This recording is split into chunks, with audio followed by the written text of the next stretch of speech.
নমস্কাৰ বন্ধু বান্ধৱীসকল, আপোনালোক সকলোকে মোৰ আছামিজ ইউটিউব চেনেল SKT টেকলৈ সকলোকে স্বাগতম জনাইছোঁ। আজি আমি আলোচনা কৰিম আপোনালোকৰ ইউটিউব চেনেলৰ নামটো নিজৰ মোবাইলতে কেনেদৰে চেঞ্জ কৰিব পাৰি। আহক আমি ভিডিঅ'টো কোনো স্কিপ নকৰাকৈ আৰম্ভ কৰোঁ। প্ৰথমতে আপোনালোকে গুগল ক্ৰম ব্ৰাউজাৰটো অপেন কৰি ল'ব। তাৰপিছত আপোনালোকে ওপৰত সাৰ্চ বাৰত আপোনালোকে টাইপ কৰিব নিজৰ ইউটিউব চেনেলৰ নামটো। মোৰ অলৰেডি টাইপ কৰা আছিলে আগত, সেইটো কাৰণে আহি গৈছে। ঠিক আছে, তাৰপিছত আপোনালোকে টাইপ কৰাৰ পাছত ইয়াত নিজৰ চেনেলটোত আপোনালোকে ক্লিক কৰিব।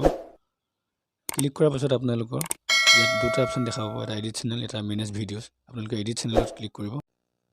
তাৰপিছত আপোনালোকে এই পেঞ্চিল ডটত ক্লিক কৰিব। পেঞ্চিল ডটত ক্লিক কৰাৰ পিছত আপোনালোকে আপোনালোকৰ চেনেলটোৰ নাম যি দিব বিচাৰে আপোনালোকে টাইপ কৰি চিলেক্ট কৰি ল'ব। ঠিক আছে, আৰু এটা কথা, আপোনালোকে যদি ভিডিঅ'টো চাই ভাল পাইছে তেনেহ'লে আপোনালোকে লাইক, শ্বেয়াৰ, কমেণ্ট, ছাবস্ক্ৰাইব কৰিবলৈ নাপাহৰিব আৰু কাষতে থকা বেল আইকনটো প্ৰেছ কৰিবলৈ নাপাহৰিব, কাৰণ মই যদি আকৌ ভিডিঅ' আপলোড কৰোঁ তেতিয়া আপোনালোকে প্ৰথমতে ন'টিফিকেশ্যনটো পাই যাব। ঠিক আছে, এতিয়া আপোনালোকে চাব পাৰে মোৰ অলৰেডি ইউটিউব চেনেলৰ নামটো চেঞ্জ হৈ গৈছে।